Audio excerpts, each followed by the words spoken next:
신약성경 고린도전서 13장 5절에 보시면 이렇게 말씀했습니다. 너희는 믿음 안에 있는가? 너희 자신을 시험하고 너희 자신을 확증하라. 여러분이 진짜 믿음이 있어야 되잖아요. 믿음으로 구원받잖아요. 아멘입니까? 믿어야 하나님의 역사를 볼 수 있잖아요. 믿어야 하나님과의 올바른 교제의 관계가 될 수 있지 않습니까? 내가 진짜 믿음이 있는가 시험하고 확증하라는 거예요. 여기서 너희 자신을 시험하라고 한 말은, 이 시험이라는 이 단어는 되돌아보다, 성찰하다, 그런 뜻을 갖고 있습니다. 여러분이 예수님을 주로 고백하고 있죠. 주로 고백하고 있다면 그 고백이 진짜 성경에서 말하고 있는 주여인지 오늘 말씀을 통하여 돌아보고 성찰해 봤으면 좋겠습니다. 함께 신앙생활하는 주의 종으로서 간절한 마음입니다. 간절한 마음. 성경은 도대체 뭘 말하고 있는가? 매일매일 날마다 고민하며 주님과 씨름하고 기도하고 그 안목으로 세상을 바라보고 그 안목으로 나 자신을 늘 시험해보고 있는 과정에 있습니다. 요즘 제가 고민하는 것은 고난의 기쁨입니다. 이 땅을 밟고 살아가는 사람들에게 있어서 이 고난은 피할 수 없습니다. 삶 자체가 고난입니다. 하나님이 우리가 살아가는 삶 속에 분복으로 수고하여서 얻는 기쁨, 누리는 기쁨, 먹는 기쁨, 살아가는 기쁨들을 하나님이 주셨습니다. 그것을 전도서 기자인 솔로몬은 다 누려보고 그렇게 말을 합니다. 그런데 결론은 헛되다라고 말합니다. 그래서 그가 마지막에 고백이 이겁니다.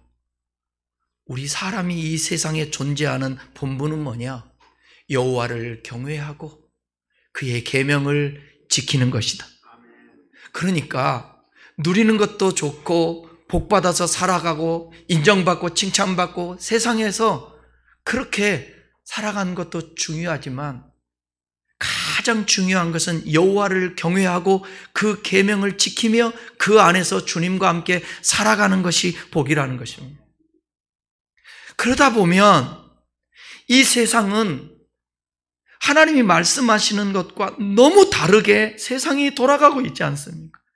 그 속에 던져져서 예수 믿고 구원받은 사람들이 살아가려면 고난을 당한다는 거예요. 그래서 제가 창세기부터 계시록까지 등장하는 인물들을 다 낱낱이 묵상을 해봤습니다. 도대체 고난 없이 살아간 사람들이 있었을까? 그 고난의 문제를 다 해결하며 산 사람이 있었을까? 아니더라고요. 그렇다면 뭔가? 그 고난 속에서도 기뻐할 수 있다는 거예요. 그것이 성경이 말하고 있다는 거예요. 우리를 짓누르고 있는 고난이 벗겨져야만이 기쁨이 아니고 감사가 아니고 평안이 아니고 그 고난이 있는 상태에서도 기뻐한다는 거예요. 그게 다윗이었습니다. 그게 사도 바울이었습니다. 그게 안수 집사였던 스테반이었습니다. 그 외에 모든 하나님의 사람들이 고난이 벗겨지지 않아도 그 속에서 기뻐하며 살았습니다. 하박국이 저 바벨론 군대가 쳐들어온다라는 그 소식을 들었을 때 창자가 뒤 흔들립니다. 그런데 나는 뭐뭐할지라도 여호와로 인하여 기뻐하고 즐거워하리라다. 다니엘의 친구 사드락과 메삭과 아벳느고 그 불 속에 들어가는 환난 속에서도 뭐뭐하지 않는다 할지라도 나를 불 속에서 건져주지 않는다 할지라도 나는 절대로 우상에게 절할 수 없다라고 하는 그 지조 있는 신앙들. 사랑하는 교우 여러분, 내 욕망을 위해서, 내 목적을 성취하기 위해서 예수 믿는 것이 아니라 도대체 왜 하나님이 나를 부르셨는가? 성경은 도대체 믿음이라는 것, 신앙이라는 것은 뭐라고 말씀하고 있는가? 그것을 우리 함께 고민했으면 좋겠습니다. 이것은 누가 가르쳐준다라고 해서 되는 것이 아니라 내가 하나님과 직면하면서 하나님과 씨름하면서 주님께 물어야 합니다. 그럴 때에 각각 개인에게 하나님의 말씀을 통해서 아니면 여러분 속에서 깨닫게 하는 놀라운 역사가 있을 줄 믿습니다. 오늘 우리는 예수님을, 여기 있는 사람은 누구든지 다 주라고 고백할 것입니다. 근데 그 고백이 정말 주님께서 원하시는 고백인지 한번 살펴보고 진짜 믿음을 가져야, 진짜 주로 고백해야 고난 가운데서도 기뻐할 수 있고 어떤 환난 속에서도 우리는 극복하고 이겨내며 버틸 수 있고 평안할 수 있고 감사할 수 있고, 하나님이 높은 곳에 올려주셔도 자만하지 않고 교만하지 않고 많은 것을 소유케 해도 그것을 통하여서 다른 사람에게 자존심 상하게 하고 그러지 않을 수 있다는 거예요. 욕망을 통하여서 죄를 짓고 살지 않을 수 있다는 것입니다. 한번 살펴보십시다. 오늘 함께 읽은 본문은 예수님께서 제자들과 함께 빌립보 가이사라 지방에 가셨을 때의 일입니다.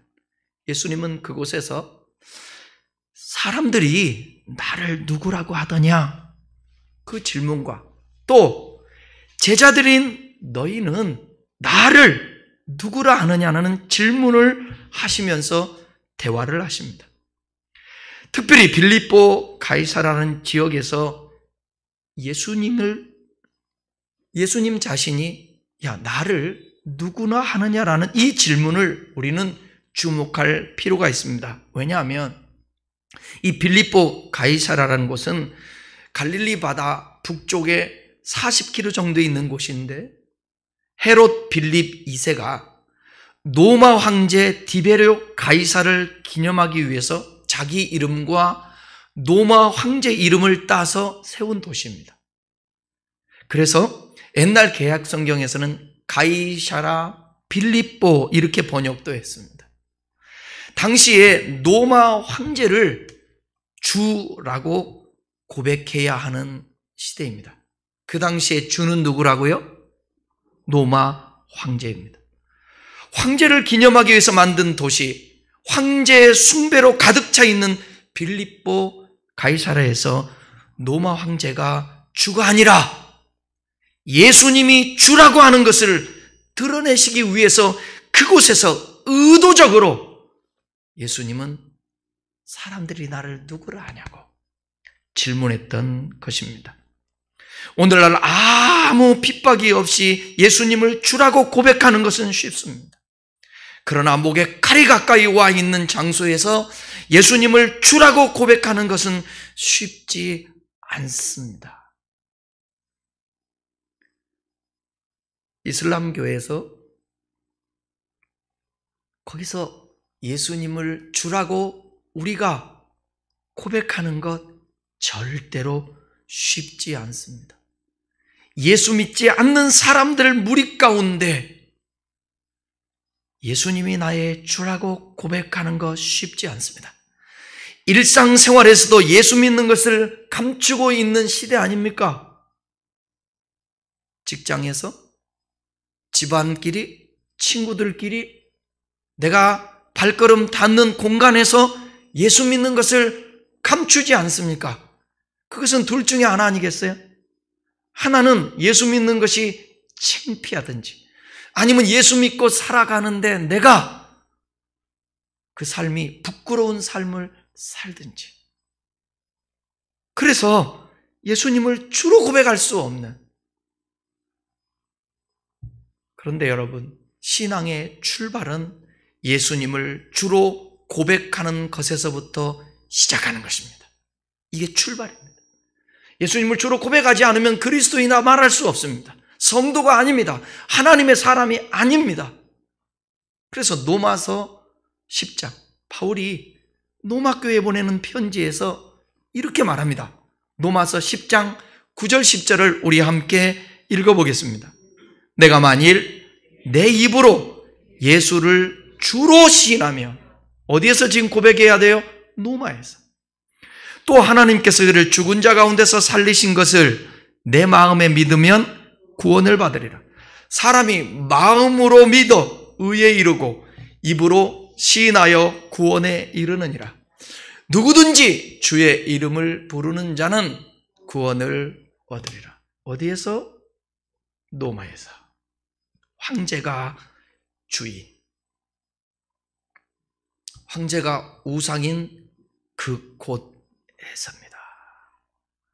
직장에서, 사회에서 핍박하는, 예수 믿는 것을 방해하는 그곳에서 당당히 주님, 예수는 나의 구세주입니다. 주인입니다. 이 고백을 하는 자가 구원을 얻는다는 것입니다. 믿음은 출발입니다. 그 믿음이 삶에서 증명되어야 합니다. 그 증명이 내 입술로 삶에서 고백되어져야 합니다. 혼자 있을 때가 아닙니다.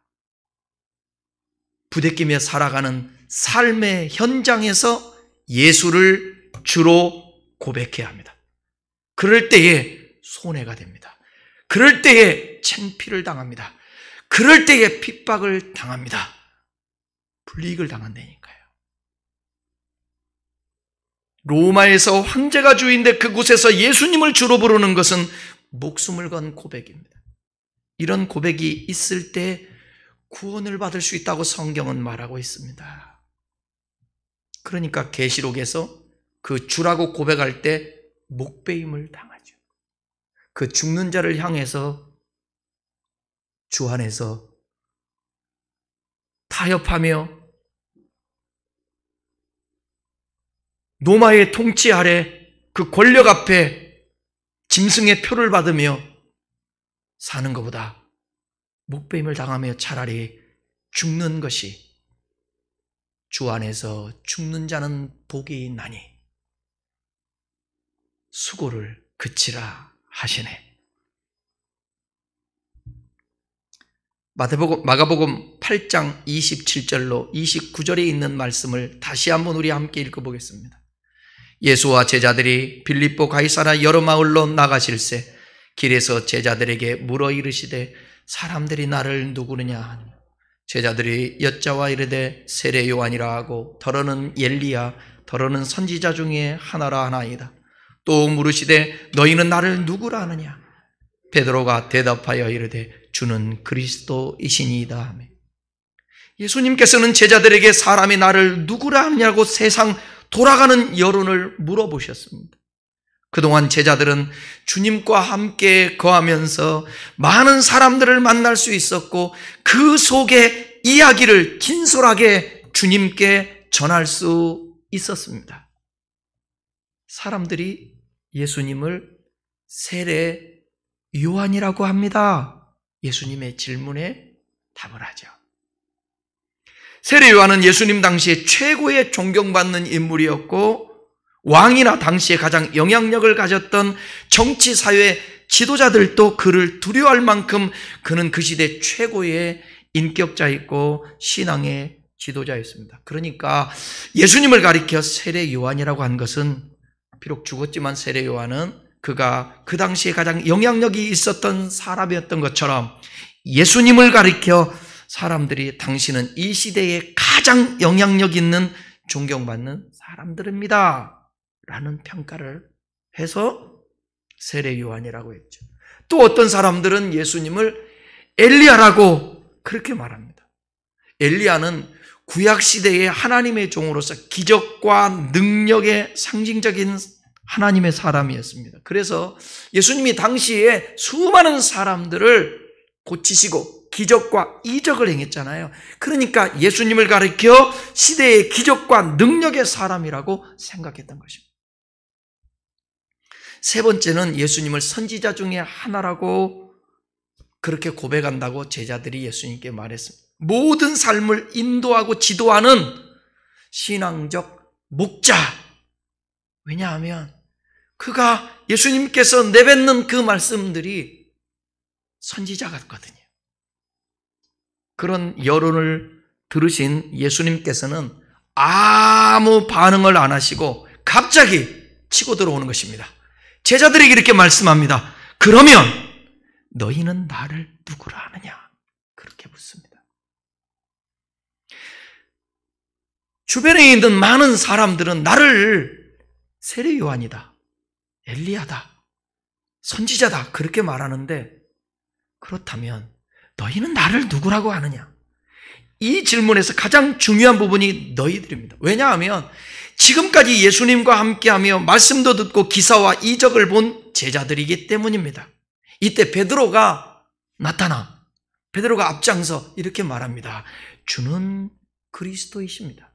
마태복음 같은 경우는 16장에서 똑같은 본문을 주는 그리스도시요 살아계신 하나님의 아들입니다. 이렇게 고백을 합니다. 그리스도를 히브리 말로는 메시아라는 거예요. 메시아. 이 말을 들으신 예수님은 아무에게도 말하지 말라고 경고를 하십니다. 이 부분도 중요한데 30절 읽어보겠습니다. 이에 자기 일을 아무에게도 말하지 말라 경고하시고, 아무에게도 말하지 말래요. 아무에게도.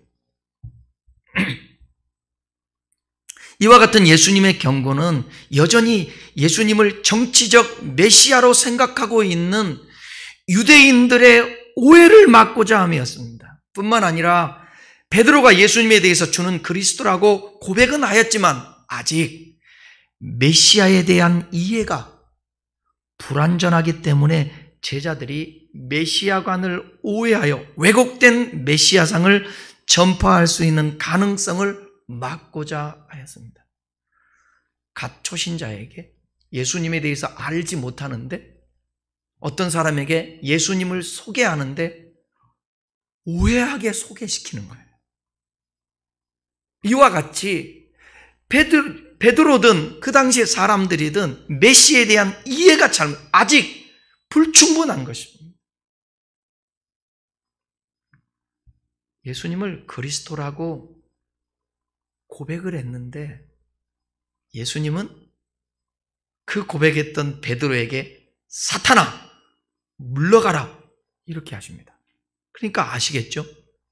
아직 메시아에 대한 이해가 잘못되어 있는 것입니다. 그러니까 너 나가서 아무에게도 아직 때가 아니니까 말하지 말라. 31절에서 33절을 여러분 주목해보며 읽어보십시다. 인자가 많은 고난을 받고 제사장들과 장로들과 대제사장들과 서기관들에게 버림받아 죽임을 당하고 사흘 만에 살아나야 할 것을 비로소 그들에게 가르치시되 드러내놓고 이 말씀을 하시니 베드로가 예수를 붙들고 항변하며 예수께서 돌이키사 제자들을 보시며 베드로를 꾸짖어 이르시되 사탄아 내 뒤로 물러가라. 내가 하나님의 일을 생각하지 아니하고 도리어 사람의 일을 생각하는도다 하시고. 여러분, 예수를 주로 고백한다면 주님의 뜻에 나의 뜻을 맞추는 생활을 해야 합니다. 그런데 지금 베드로가 이상하죠? 예수님이 그리스도라, 주라 고백을 했는데 사탄이라는 소리를 들어요. 예수님이 많은 고난을 받고 장로들과 대제사장과 서기관들에게 버림받아서 죽임을 당하고 사흘 만에 살아나야 할 것을 비로소 말씀하셨을 때 앞장서서 이 일을 만류한 사람이 바로 수제자였던 베드로였습니다. 그럼 여기서 우리가 질문을 해야죠. 예수님은 이 땅에 오신 목적이 뭐냐? 내 뜻을 행하려 함이 아니요 아버지의 뜻을 행하러 왔는데 아버지의 뜻은 아들을 보고 믿는 자마다 영생을 얻는 것이다. 아들을 보고 믿는다라는 게 뭐예요? 뭘 본다라는 거예요?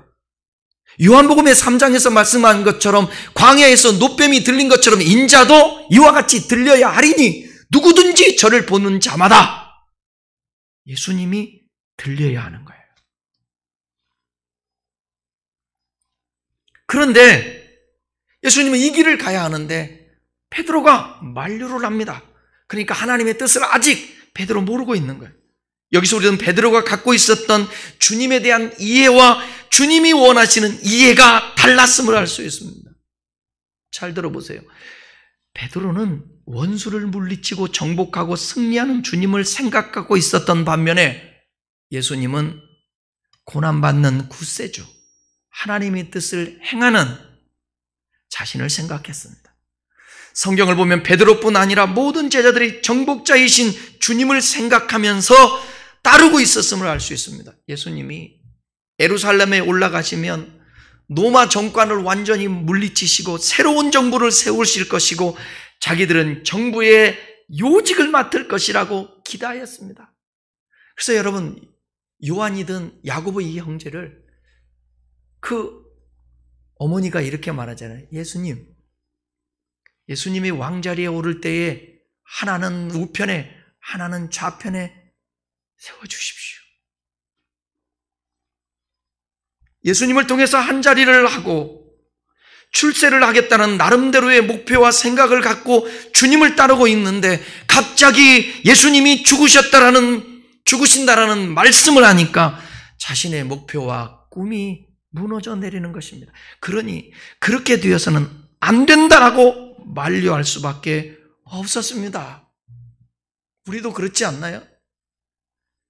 교회 나와서 예수 믿고 축복받고 싶은데 주님이 축복도 주시죠. 우리에게 구할 때에 필요도 채워주시고 연약할 때에 우리를 강하게 하시고 병들었을 때 고쳐주시기도 하시고 그런데 그것만 있는 것이 아니라 우리는 그것을 잔뜩 기대하고 왔는데 성경은 뭐라고 하느냐?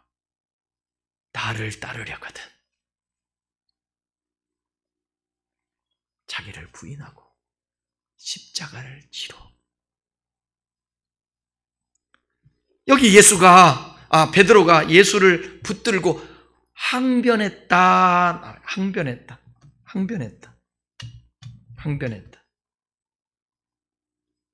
32절이죠.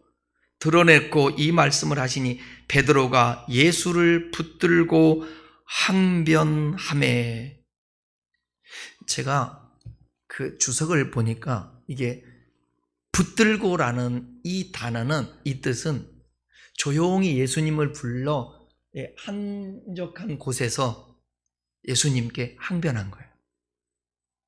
이 항변이라는 이 단어도 제가 보니까 뭐냐면 헬라어로 에피티마오, 비난하다, 꾸짖다, 견책하다. 그러니까 베드로는 예수님의 말씀을 듣고 자신이 생각하고 원했던 기대가 무너지니까 예수님을 조용히 불러 예수님 도대체 무슨 얘기를 하시는 겁니까? 당신 메시아잖아요. 그런데 왜 죽어요? 아직 하나님의 말씀에 대한 이해가 없는 거예요. 오늘날 우리도 마찬가지예요.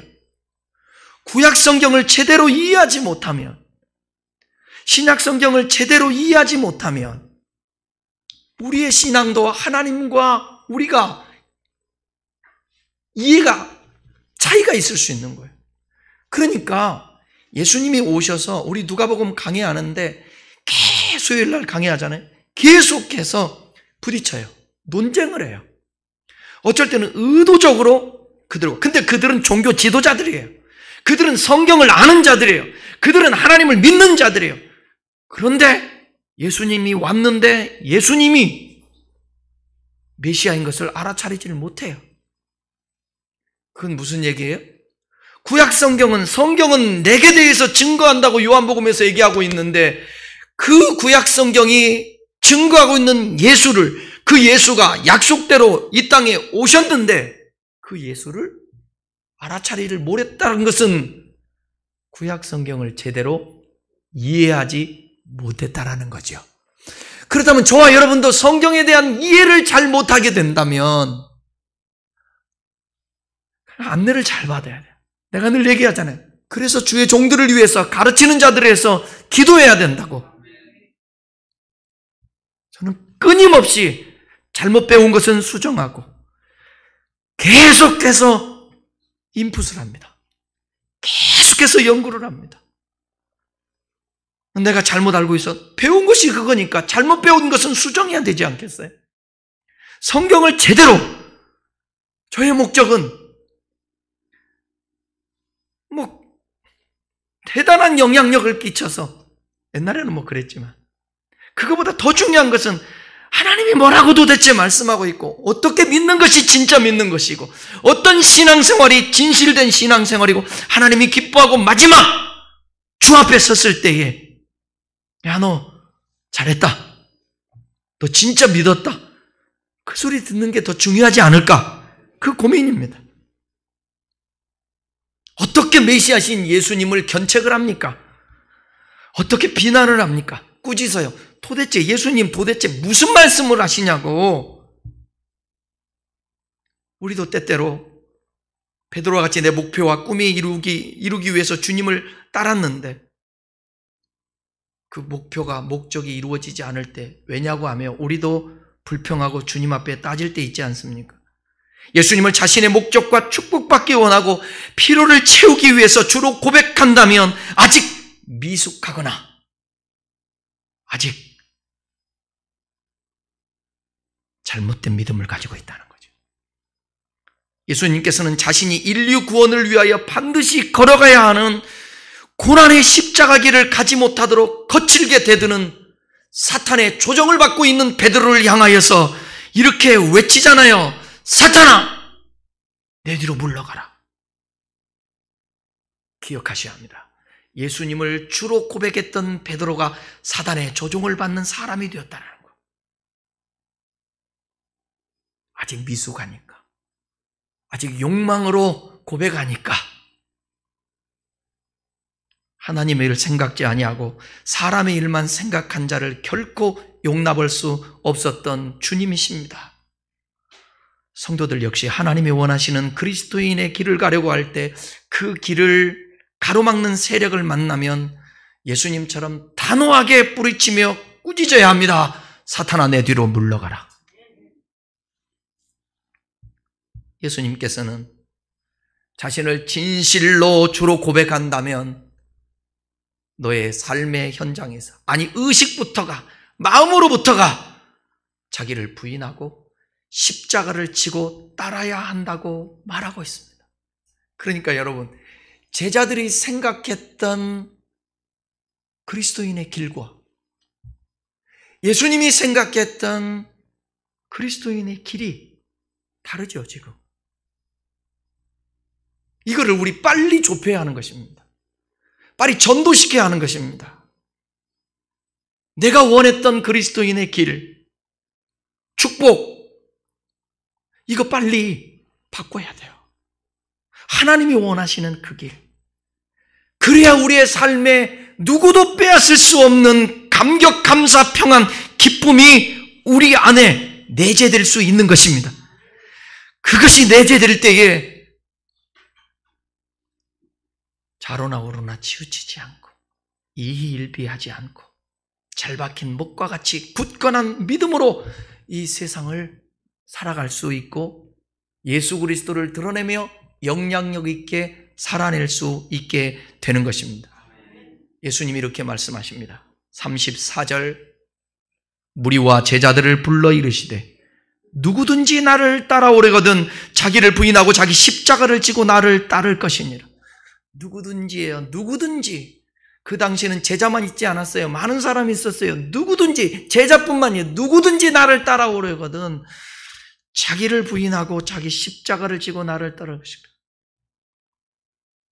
진짜 예수님을 주로 모시고 산다면 삶으로 증명해야 됩니다. 고백 따로, 삶 따로는 아닌지 우리 자신을 점검해 봐야 합니다.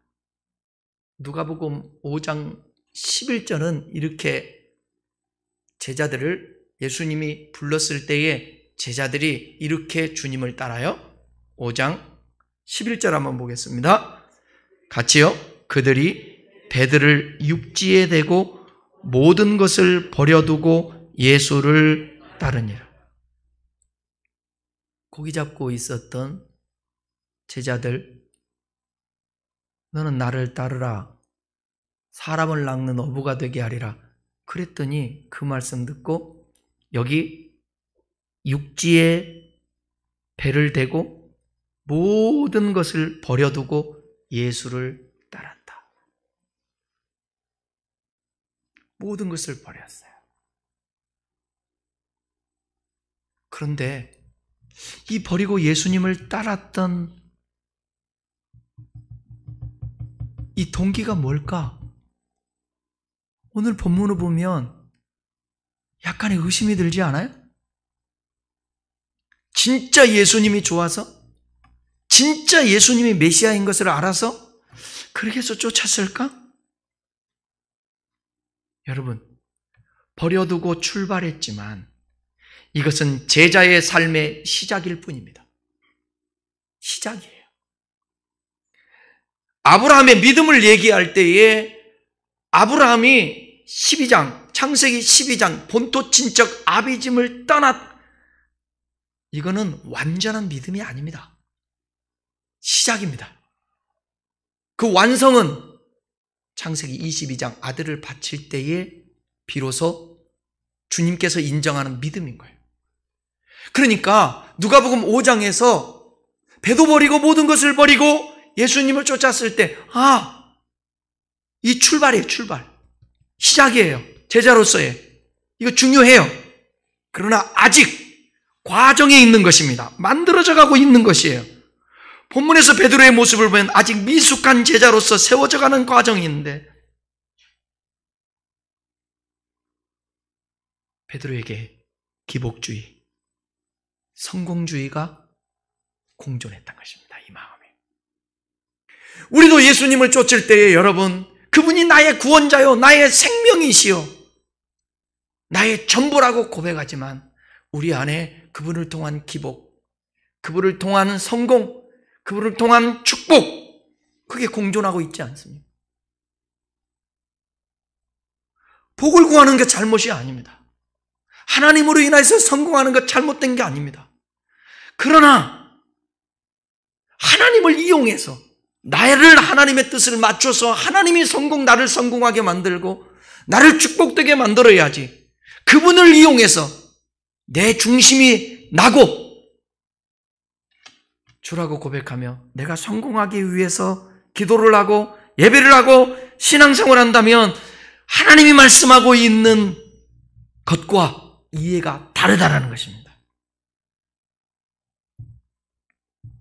온전한 제자로서의 삶은 예수님을 따르려면, 주로 고백한다면 삶으로 진짜 내가 제자인지 예수 믿는지 증명해내려면 먼저는 자기를 부인하라는 것입니다.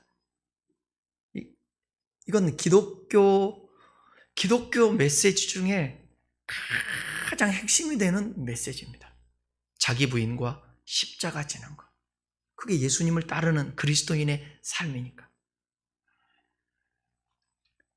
자기 부인은 자기 포기입니다. 예수님을 통해서 성공하려고 하는 마음을 내려놓아야 합니다. 다른 사람 위에 있고 섬김을 받는 자리, 군림하는 자리, 그거 포기해야 합니다. 자기 인생을 자기 마음대로 살려고 하는 것 포기해야 합니다.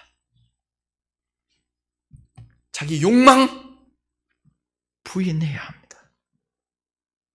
내 힘으로 원수를 갖고 싶은 생각, 그거 부인해야 합니다. 자기 부인이 쉽지 않습니다.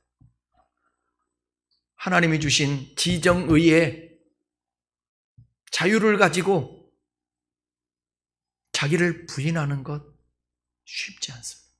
그래서 사도 바울은 성령이 충만하고 예수가 내 안에 있고 그럼에도 불구하고 날마다 자기를 쳐 복종시켰다고 말하고 있습니다. 다음은 십자가를 지는 것입니다. 같은 내용을 기록하고 있는 누가복음 9장 23절. 전 설교를 준비할 때에 복음서 같은 경우는 마태, 공관복음, 마태, 마가, 누가 이 세 복음서에 같은 사건들이 기록되어 있거든요. 그래서 저는 항상 다 찾아봐요. 이 오늘 본문을 마태복음에서는 어떻게 기록했고 누가복음은 어떻게 기록했는가. 한 사건을 대상자에 따라서 강조점이 다르게 했는데 마태복음과 마가복음은 비슷하게 기록하고 있어요. 자기 부인하고 십자가를. 근데 누가복음에서는 뭐라고 얘기하고 있냐면 누가복음 23장에서 날마다 자기 십자가를 지고라고 나오고 있어요. 날마다가 기록되어 있어요. 날마다입니다. 날마다 십자가를 지라는 거예요. 1세기 당시에 사형 선고받은 죄수가 자기가 못 박기를 십자가를 지고 형장으로 걸어가는 것처럼 예수님을 따르는 제자들은 그렇게 사형 선고를 받은 사람들처럼 자기의 본성적 자아에 대해서 사형 선고를 내리고 죽음의 고난까지도 각오해야 한다는 거예요. 특히 이러한 일이 날마다 반복되어야 한다는 것입니다. 왜냐하면 그렇게 하지 않으면 하나님의 뜻을 거스르는 본성적 자아가 다시 살아나고 주를 위한 고난보다는 자기를 위한 안락을 추구하고자 하는 그런 마음이 이 속에서 막 불듯 일어나기 때문에 그렇습니다. 여러분, 날마다 십자가를 져야 한다는 생각으로 묵상하며 살아가는 사람에게 무슨 음란함이 틈타겠습니까? 거짓말하면서 남을 짓밟고 내가 성공하기 위해서 누가 그렇게 정치하겠냐고요. 남 손해를 끼치고 남 망하게 하면서 누가 성공하겠냐고요. 옆에 있는 교회가 어떻게 되든 말든 우리 교회만 부흥되면 되지. 뭐 어쩔 수 없죠. 양육 강식이니까. 그런데 교회까지 그렇게 된다면 가슴 아픈 일 아니겠습니까? 좀 교회들마다 부족할 수도 있죠. 어떻게 다 최고일 수 있어요? 일산에도 요즘 블랙홀이 생겼어요, 교회. 그러니까 이게 완전한 진리가 없는 것 같아요. 저는 분당에 있는 우리 교회가 귀하게 여깁니다. 그 목사님 참 귀하죠. 왜냐하면 그 많은 성도들을 분리개척시켜요. 20몇 개 교회로. 그 중에 하나 일산에도 교회가 왔어요. 그 일산의 교회 학교를 빌려서 강단을 빌려서 교회를 하고 있는데 그 교회가 블랙홀인 거예요. 그 교회로 다 몰려가는 거예요. 제 친구 교회에서 1년 전부터인가요? 찬양 인도를 하는데 얼마나 이 친구가 귀한지. 찬양 인도하는데 찬양 없이 하는 것보다 찬양, 우리 교회도 그러잖아요. 코로나가 심할 때 찬양 인도인데 찬양 인도하니까 좋죠. 그 찬양을 청년이 찬양을 하니까 교회가 참 기타 치고 하니까 은혜가 돼요. 엄마가 서울로 교회 아는 교회 다녔었는데 엄마가 갑자기 그 교회로 간 거예요. 그 교회로 가면서 이 아들, 야 거기 조그마한 교회니까 별 볼 일 없어. 나와 같이 그 교회 가자. 데려갔어요. 그 찬양이 없어졌어요. 교회. 거기 가서 그가 찬양할까? 그가 찬양하며 봉사할까? 사람이 얼마나 많은데. 이게 진짜 제자의 삶인가? 이제 진짜 십자가를 지고 자기를 부인하면서 가는 길인가? 그러니까 제가 고민이 생기는 거예요. 신앙이라는 게 뭔가? 성경은 뭘 말하고 있는가? 좁은 길을 가래요. 십자가를 지래요. 날마다. 그게 제자의 삶이래요. 그렇게 네가 주를 나를 고백한다면 삶으로 그렇게 네가 이제 앞으로 제자들아 증명해내야 돼.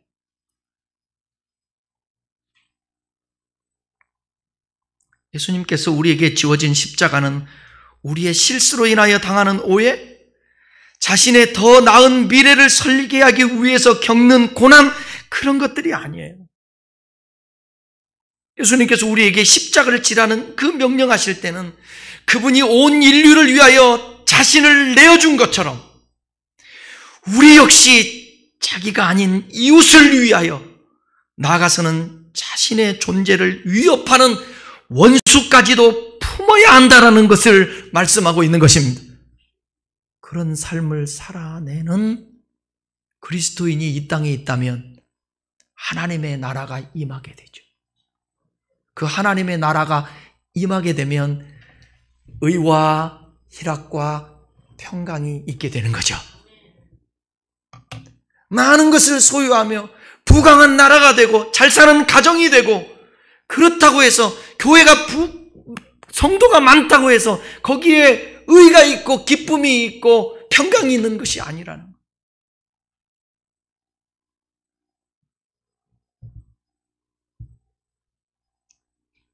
아멘이죠.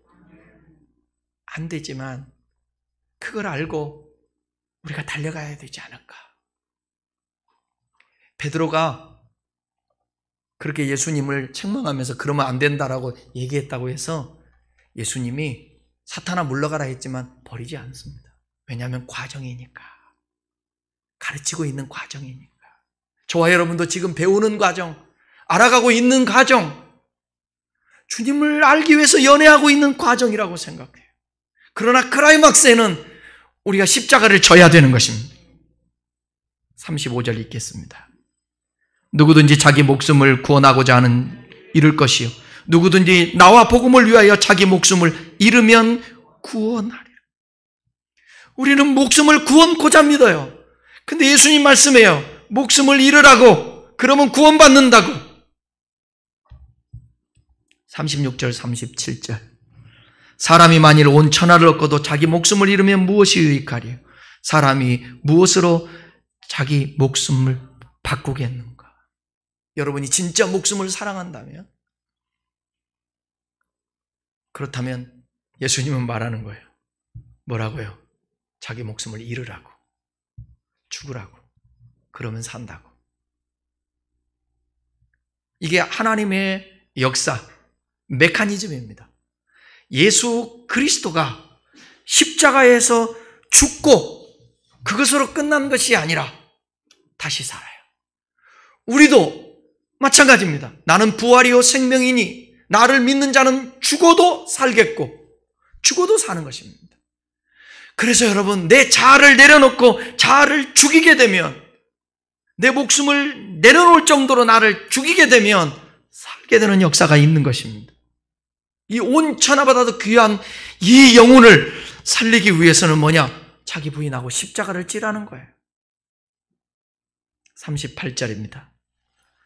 누구든지 음란하고 죄 많은 세대에서 나와 내 말을 부끄러워하면 인자도 아버지의 영광으로 거룩한 청사들과 함께 올 때에 그 사람을 부끄러워하리라.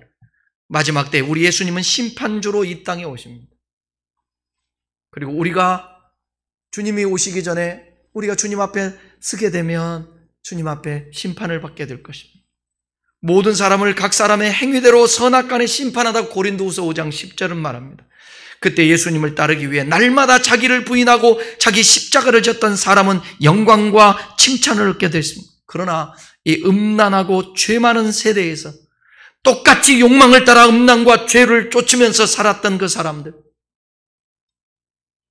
예수님이 부끄러워하시는 자가 될 것입니다. 마태복음 7장에서 말씀하셨던 나더러 주여 주여 하는 자마다 천국에 들어갈 것이 아니요 내 아버지의 뜻대로 행하는 자라야 천국에 들어가니. 너희가 선지자 노릇하고 귀신을 쫓아내고 그랬지만 불법을 행하는 자들아, 내가 너희를 도무지 알지 못하니 내게서 떠나가라. 최소한도 이 자리에서 예배하는 저와 여러분들은 주 앞에 섰을 때에 이런 소리 듣지 않기를 축원합니다. 이거보다 더 중요한 게 어디 있겠어요? 여러분이 주 앞에 섰을 때 인정받아야 합니다. 이 세상에서도 인정받고 사는 거 좋지만 그보다 더 중요한 것은 주님이십니다. 그 주님 때문에 때로는 핍박을 당할 수 있습니다. 욕을 받을 수 있습니다. 그러나 뭐라고 말씀합니까? 산상수훈에서, 마태복음 5장에서 복이 있나니, 그 사람이 복이 있나니 하늘에서 상이 클 것이라. 그 무슨 얘기예요? 칭찬해 주겠다라는 거예요, 주님이. 우리의 육신의 삶은 여기 제일 어린아이도 영원하지 않습니다. 100년 남짓한 세상 삽니다. 그런데 우리의 영혼은 영원합니다. 영혼을 위해서 이 육체의 옷을 입고 있는 이 삶을 하나님의 말씀을 통하여 이해하고 깨달아서 자기를 부인하고 십자가를 지고 따를 수 있는 여러분 될 수 있기를 바랍니다. 주여 주여만 하지 말고 진짜 주님 되기를 바랍니다. 기도해야 합니다. 고민해야 합니다. 내가 믿고 있는 그 주님이 혹시 베드로가 고백했던 그 주님은 아닌가? 그러나 여러분, 나중에 베드로나 제자들이 다 있잖아요. 다 예수님의 말씀이 진짜 이루어져. 죽으셨다, 내가 부활할 것이다. 내가 너희들에게 표적 보여주는 최고의 표적은 무슨 표적이라고 그랬어요? 요나의 표적이다. 요나가 3일 밤낮 스올에 있다가 건짐받잖아요. 그걸 얘기하는 거예요. 예수님이 죽으셨다가 사흘 만에 부활하겠다는, 그것이 이루어지고 예수님이 찾아오셔서 제자들을 만나 주셨어요. 그리고 예수님이 이렇게 말씀하세요. 숨을 내쉬며 가라사대 성령을 받아라. 그리고 너는 예루살렘을 떠나지 말고 내가 이 약속한 성령을 기다리라. 성령이 너희에게 임하시면 너희가 권능을 받고 예루살렘과 온 유대와 사마리아 땅끝까지 이르는 내 증인이 되리라. 오순절 마가다락방에서 120문도가 10일 동안 기도하고 간절히 하나님 앞에 부르짖었을 때 그때 성령이 임하시는 거예요. 성령 충만 받고 깊이 깨달아 예수님이 하셨던 공생 동안의 말씀을 다 기억하고 이제 이 복음에 똘똘 뭉쳐 자기를 부인하며 십자가를 지고 끝까지 따라간 것입니다. 그 제자의 삶이 오늘 저와 여러분까지 예수 믿을 수 있도록 그들이 십자가를 졌던 거예요. 결론입니다. 그렇다면 우리도 이제 입술로만 고백하는 마음은 먼 그런 게 아니라, 여러분이 제가 모두의 설교할 때 얘기했지만 주께서 불러주시지 않으면 이 자리에 올 자가 없어요. 따라합시다. 하나님이 나를 택하셔서 불러주셨다. 그러니까 여기 있는 분들은 다 지금 온전한 제자의 삶의 과정에 있는 것이고, 최종적으로 하나님이 여러분들을 이렇게 이 과정을 겪게 하시고 이게 키워나가시고 가르치시다가 마지막에 주 앞에 섰을 때 여러분 평가할 거란 말이에요. 그러니까 오늘 여러분들이 기도하십시오. 성령님, 내 안에 충만하게 역사해 주셔서 예수님을 바로 이해하게 하시고 예수님의 말씀을 받은 대로 우리가 그리스도인답게 살아내서 이 땅에 하나님 나라가 세워지는 데에 일익을 담당할 수 있도록 저를 사용하여 주시옵소서. 어떤 고난이 있습니까? 지금 뭐 때문에 갈등하시고 힘들어하십니까? 하나님 나라는 먹고 마시는 것이 아니라 그랬습니다. 무엇을 마실까 무엇을 입을까 염려하지 말고 오히려 그 염려를 내가 어떻게 하면 예수님을 진짜 주로 고백할 수 있을까? 어떻게 하면 주로 고백하는 그 삶을 살 수 있을까? 이 고민을 더하면 하나님이 나머지는 다 책임져 주시고 인도해 주실 줄 믿어요. 그렇게 달려가 보십시다. 그렇게 우리 경험해 보십시다. 밑빠진 독에 물 붓지 마시고 헛그물질 하지 마시고 주님 말씀에 순종함에 던졌더니 찢어지게 잡히고 153마리가 잡히는 그런 역사가 있었듯이 주님 말씀에 순종하십시다. 따라가십시다. 그러면 우리 복 있는 제자의 삶이 될 줄 믿습니다. 기도하겠습니다.